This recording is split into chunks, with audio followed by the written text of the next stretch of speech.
working in the spirit of the Golden Empire. This is 17 News at noon.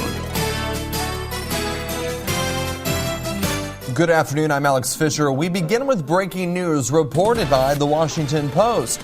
The paper is out with an article this morning citing multiple people familiar with the matter who say Bakersfield Republican Congressman Kevin McCarthy blocked a bipartisan attempt to limit Chinese companies from contracting with U.S. transit systems. The report says the move benefited a Chinese government-backed manufacturer with a plant in McCarthy's district. The company is BYD Motors in Lancaster, which stands for Build Your Dreams. The Post says that Congressman McCarthy's behind-the-scenes intervention came as Congress was trying to craft a spending compromise to avert another government shutdown. The Post also reports Congressman McCarthy pressed his colleagues to strip language that could have been prevented BYD Motors from winning federal contracts. The newspaper story says Congressman agreed with McCarthy and relented because they feared putting the bill at risk. We've reached out to McCarthy's local office and his representatives this morning, and we received this statement saying McCarthy is proud to support job creation for his constituents and community. We'll have more on this story tonight on 17 News at 5. California has sued to block the Trump administration from pulling nearly $1 billion for the high-speed rail. The lawsuit was filed this morning. It comes days after the administration removed the funding for the project. Governor Newsom says the move is illegal and calls it political retribution for our state's resistance to Trump's immigration policies. The Federal Railroad Authority says the High-Speed Rail Authority violated the terms of its agreement and consistently failed to make reasonable progress on the project.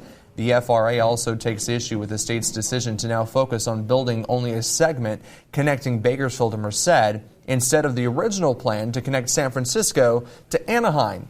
The Legislative Analyst Office warns lawmakers without federal funding there may not be enough money to complete the project at all.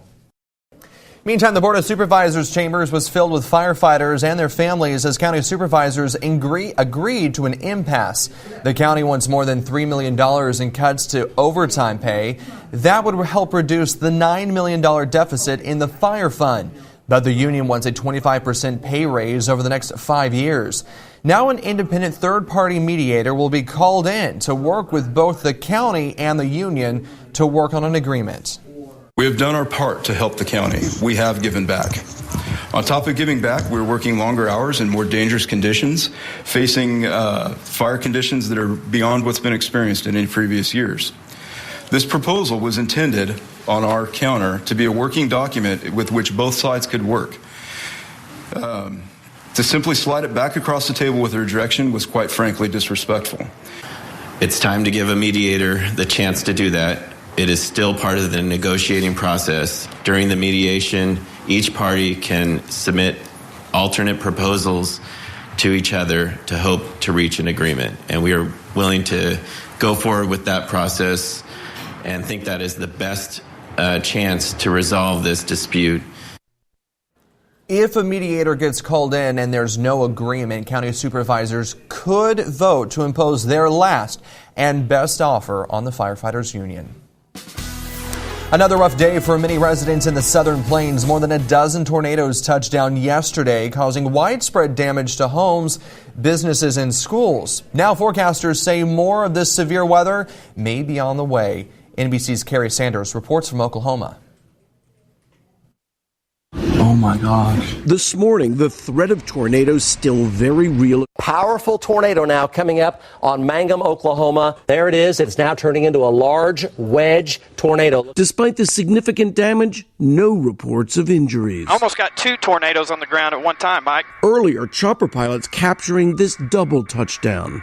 We got another tornado coming down, Mike. More than 80 possible tornadoes reported across the country since Friday, according to the National Weather Service, including in Texas. Funnel clouds spotted in Paducah and in Pleasant Farms. Safety experts say if you can't get into a basement or a hardened structure, run to the bathroom to avoid the flying debris. The best place once you're in there, in the bathtub. Experts say when you get in the tub, grab something like a mattress and pull it over your head.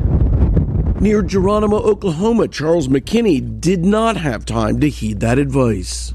This is where my bed was. This is where I was sleeping. His home now just a pile of debris. Today, with the threat of more tornadoes and the possibility of flooding, some area schools have decided to remain closed again. Kerry Sanders, NBC News, Mangum, Oklahoma. All right, Kev, thanks so much. Well, stepping in to save the day, 3 bystanders rescued a kitten caught by the latest storm. But as 17's Karen Waugh explained, City Animal Control has a different message for how the public should interact with stray cats.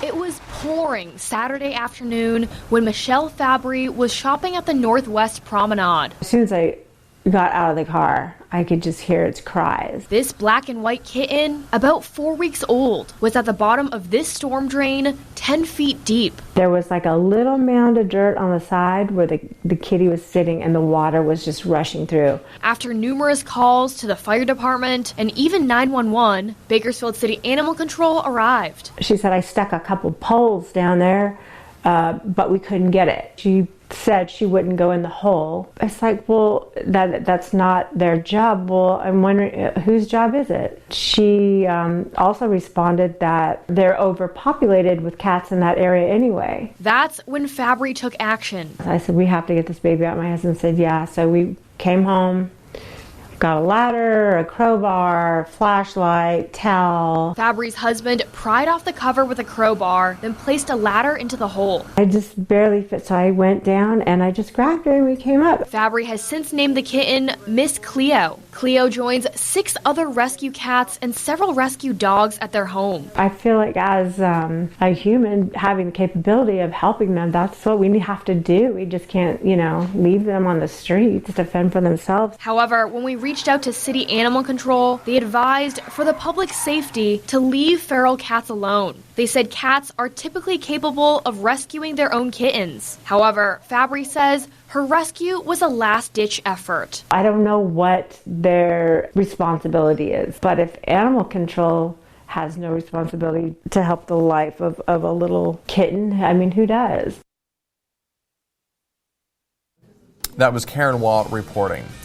Hi, I'm Scott with Aspire. I want to personally thank Kern County for trusting Aspire with being a part of your family's recovery. At Aspire Counseling Services, we take this opportunity very seriously and would be honored for your continued support. Call us today. Welcome back. You've likely heard that amazing story of the entire Morehouse class of 2019 having their student debt forgiven. But not every graduate is lucky enough to have a billionaire benefactor. A new study says tens of thousands of college students can't afford basic needs like food and rent. Temple University just surveyed over 100 institutions nationwide, and around half of the students who responded said they couldn't afford meals or housing, and almost 20% had been homeless in the last year. The numbers are even higher here in California. NBC's Jacob Sobroff has a look. It is 5 minutes to 10 o'clock in the morning on a Monday morning, and I'm on the campus of UC Irvine in Southern California. These are all students that are lined up, but they're not lined up for class. They're lined up to get into this food pantry. Anything that you see here, you as well can help yourselves too. Here, they offer free food to students who can't otherwise afford it. What kind of stuff did you pick out today? Pasta, almond milk, things for sandwiches. And this will last you the week? I think so. We can make it stretch. A lot of my money is for rent, and I don't have enough money for grocery shopping sometimes. You don't have enough money to shop for food? Sometimes. Do you work? I work part-time. And so a part-time job plus being in school is not enough to pay for food and rent? Yeah. And so something like this, what does it mean to you to be able to come here and get this? It means so much. But just even the energy inside and the staff here, it just means so much. Like, yeah. Everybody's so friendly. Yeah. It makes you emotional. Yeah, it does. It does. Don't do that. Yeah. It sounds to me like the students that are being served here are not coming here for any other reason than they are working their butts off, and this is their last hope. Definitely this is not an issue of personal responsibility. About 48% of our undergraduate students have self-reported to having experienced food insecurity in the past year. Almost half of all students in the University of California system have reported some form of food insecurity in the last year? Yes. It's not just the University of California system. Community colleges have to deal with a large number of food insecure students, too.